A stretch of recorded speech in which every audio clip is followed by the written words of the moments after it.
Recently we talked about some of my favorite headphones from my collection on the more expensive end. This time we're going to talk about some of the favorite headphones from my collection on the cheaper end. Let's get into it. Hey, I'm DMS, you're watching the Headphone Show presented by Headphones.com, and this is some of the cheaper headphones in my collection that I really love. Now, I didn't want to grab like 20-something cheap headphones off my wall, so I narrowed it down to 2 closed backs and 2 open backs that I use very frequently. Now, there are some great cheap headphones that I will mention that aren't on the table here. First one, I'm going to go on and say it, AKG K361. It's great, it's not on the table today, but it's definitely one you should consider if you're looking at a budget headphone. But for mine here, let's start all the way over here on my left, your right. This is the Sony MDR V6, not to be confused with the 7506. This came before the 7506. It's known for being a bit more relaxed with its treble response and upper mid-range response than the 7506 is. It does still have some unit variation. It does vary by placement, but it's actually a headphone that's pretty close to Harman if that's what you're into. You can get these on eBay and often with a detachable 3.5mm cable mod.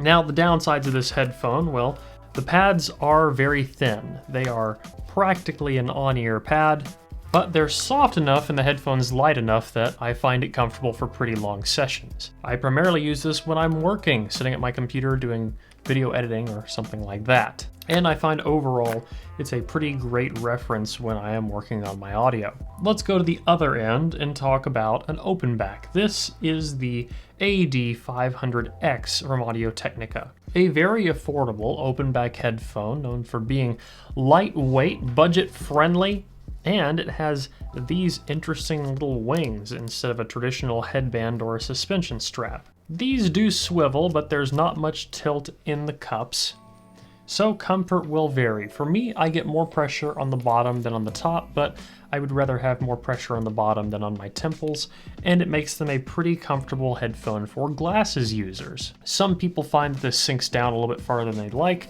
and the common solution is to put a rubber band wrapping around this wing to this wing to kind of hold them a little bit tighter because, well, they do sit pretty loose. This headphone is a little bit more relaxed on the treble. It's a bit more focused on the mid-range, pretty clean, pretty open, good soundstage and great imaging.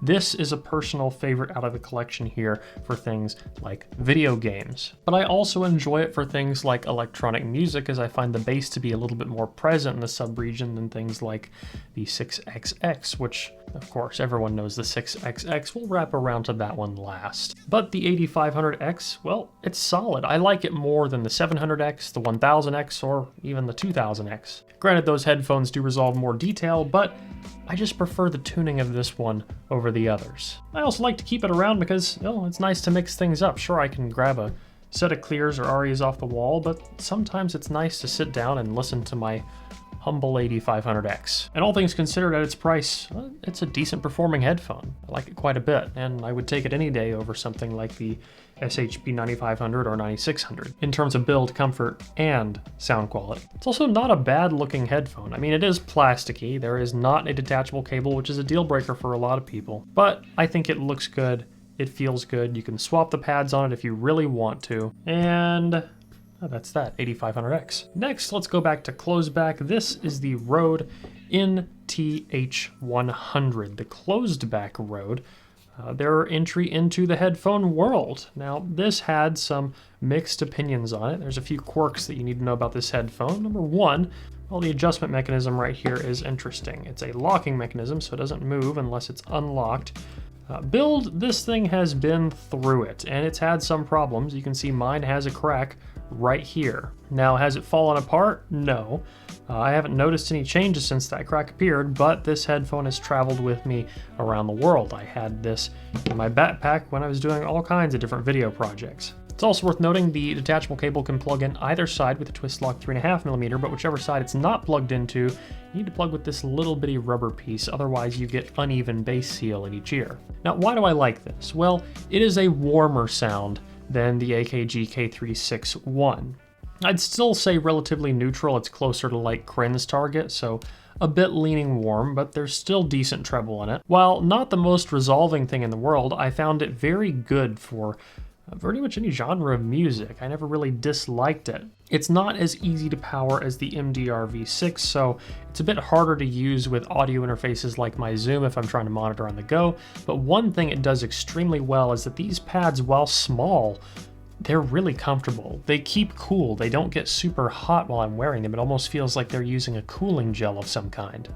And there's once again ample padding on top. Those two things go a really long way, especially because, well, I use this one a lot, once again, when I'm working. Or if I just want to isolate well and listen to, say, anything that has decent bass extension, because this excels in sub bass. In fact, I would say this definitely has the most pleasing and deep sounding bass out of everything on the table. Lastly, this one, well, it costs more than the rest of the headphones here, but there would not be a proper budget roundup without the legendary 6XX.